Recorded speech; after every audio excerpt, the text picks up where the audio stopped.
Hello student.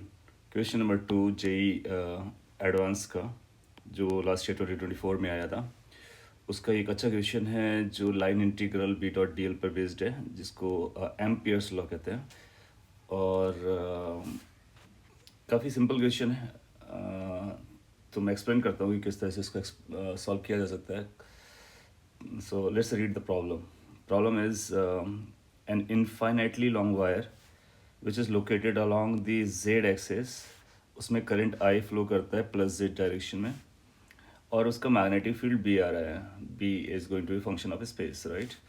Line integral B dot D L एक straight line के along निकालनी है आपको, जो इन दो पॉइंट्स को ज्वाइन करने से बनती है। ये 4 ऑप्शन है, उन 4 ऑप्शन में अपने को आंसर देना रहेगा। सो सॉल्व करते हैं कैसे डील किया जा सकता है इस क्वेश्चन को। पहले तो एक फिगर का रिक्वायरमेंट होगा। कोऑर्डिनेट एक्सिस लगेंगे। सो मैं रफली ड्रॉ कर देता हूँ। लेट्स से ये अपना एक्स एक्सिस है और ये वाई एक्सिस है।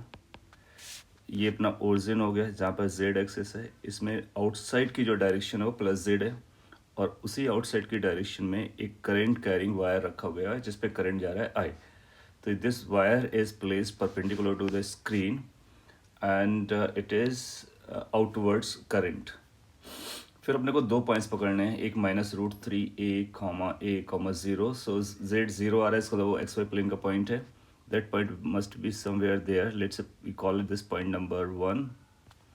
ये जो पॉइंट नंबर 1 है, इसके कोऑर्डिनेट्स अपने को पता है, दैट इज -√3a, a, 0।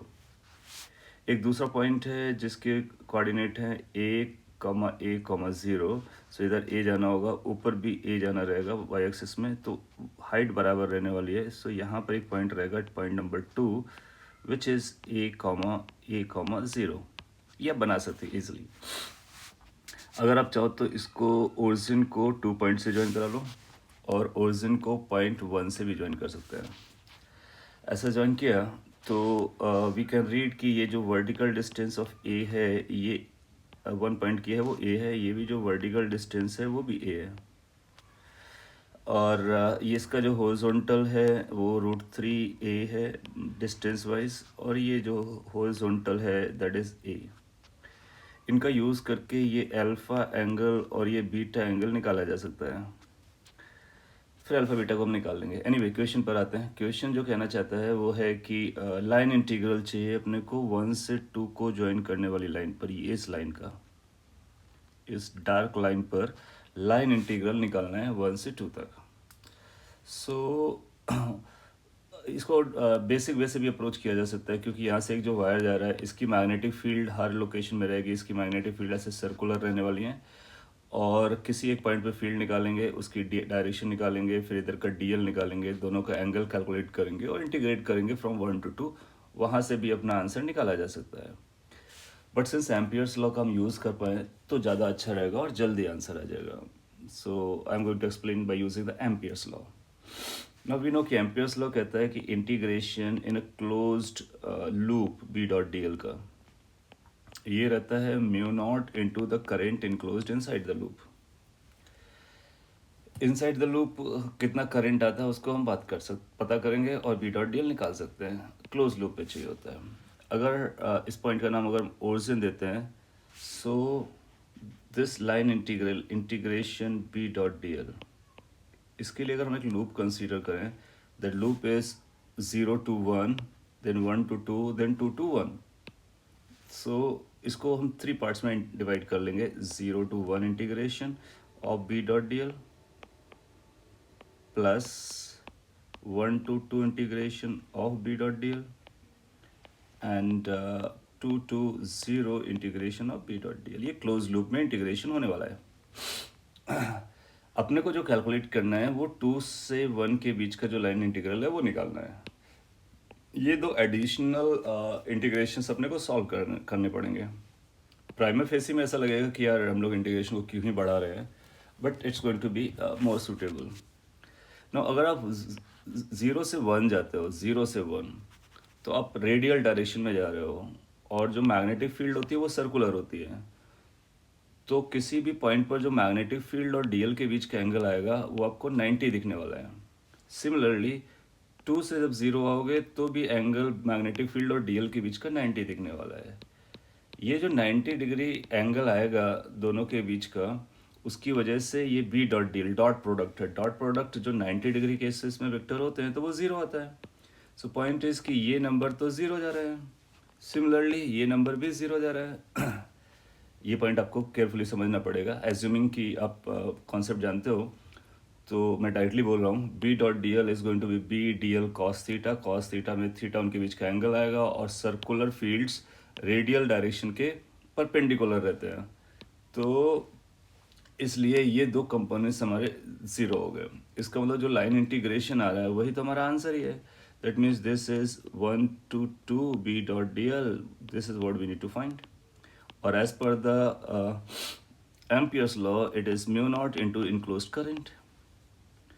अब अपने को अगर इनक्लोज्ड करंट मिल गया तो अपना काम हुआ। How to get that enclosed current? तो टोटल करंट आई है, अगर अब इसको मैं अलग से बना के दिखाऊं, ये का करंट आई जाता है, तो ये 2 पाई एंगल में आई जा रहा होगा। अपने को जो एंगल लग रहा है वो ये लग रहा है। तो अगर हम ये एंगल कैलकुलेट कर लेते हैं तो अपना आंसर आ जाएगा। अगर अल्फ़ा ये है तो आपको पता चलेगा कि ये 90 माइनस अल्फ़ा हो जाएगा। और एक काम करते हैं, अल्फ़ा बीटा को निकाल ही लेते हैं तो न्यूमेरिकल वैल्यूज लिखना अपने लिए आसान हो जाएगा। इस ट्राइंगल से अगर आप अल्फ़ा कैलकुलेट करोगे, अल्फ़ा कैलकुलेट करने जाते हो, तो अपने को बेस पता है, परपेंडिकुलर पता है, दोनों ए आ रहा है, tan अल्फ़ा लगाओगे तो अल्फ़ा की वैल्यू 45 डिग्री आ जाएगी, π/4। Can you see this right angle triangle and find the alpha? I do directly here. Now इसमें tan बीटा लगा लोगे। अगर आप tan बीटा लगाओगे दूसरे वाले ट्राइंगल में, इस वाले ट्राइंगल में, तो आप पाओगे कि वो आएगा a/√3 है, that means 1/√3। That means beta turn out to be कितना आएगा 3। So tan beta is 1/√3। ये 30 डिग्री पे रहता है, 30 डिग्री होगा तो π/6 है ना। सो आप पाओगे कि ये जो एंगल आएगा ये 60 बनेगा, दैट इज π/3। और ये 45 बनेगा, दैट इज π/4। ये समझा कैसे? I am trying to find these angles, और उसके काउंटर पार्ट अपने निकाल लिए। तो जो टोटल एंगल अपने को दिख रहा है theta angle, theta total angle, so that is π/3 plus π/4 which turn out to be 7 π/12। अच्छा, टोटल 2 पाई रेडियंस में अपने को आई करंट मिलता है, तो इतने पोर्शन ऑफ द एंगल में कितना करंट मिलेगा थीटा में? So we can write this is equal to mu not current I into theta divide by 2 pi. ये समझा?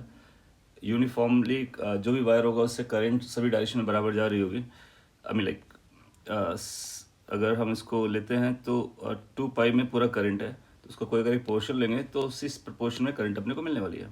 अच्छा, थीटा अपने को मिल गया कितना? 7 π/12। So that answer is mu naught into I into 7 π/12 into 1/2 pi. इसको एडजस्ट कर सकते हैं, so that turn out to be like mu naught into, और you can write 7 mu naught into I divide by, pi से pi cancel out हो गया, 12 into 2 24। ये अपना आंसर बनना चाहिए। Look at the 7, look at the options. तो A option में आपको लिखा हुआ है 7 mu not I upon 24, so A becomes the perfect answer. ना इसको आप इंटीग्रेट कर भी सकते थे, एक थीटा लेकर के, डिफरेंशियल एलिमेंट लेकर के, वो भी उतना ही अच्छा प्रोसेस है और सेम आंसर देगा। बट हो सकता है कि कैलकुलेशन थोड़ी सी ज़्यादा डिमांड करे, तो एम्पियर्स लॉ में भी हम करंट को प्रोपोर्शन वे पे डिवाइड करके आंसर दे सकते हैं। सो ए बिकम्स द करेक्ट आंसर।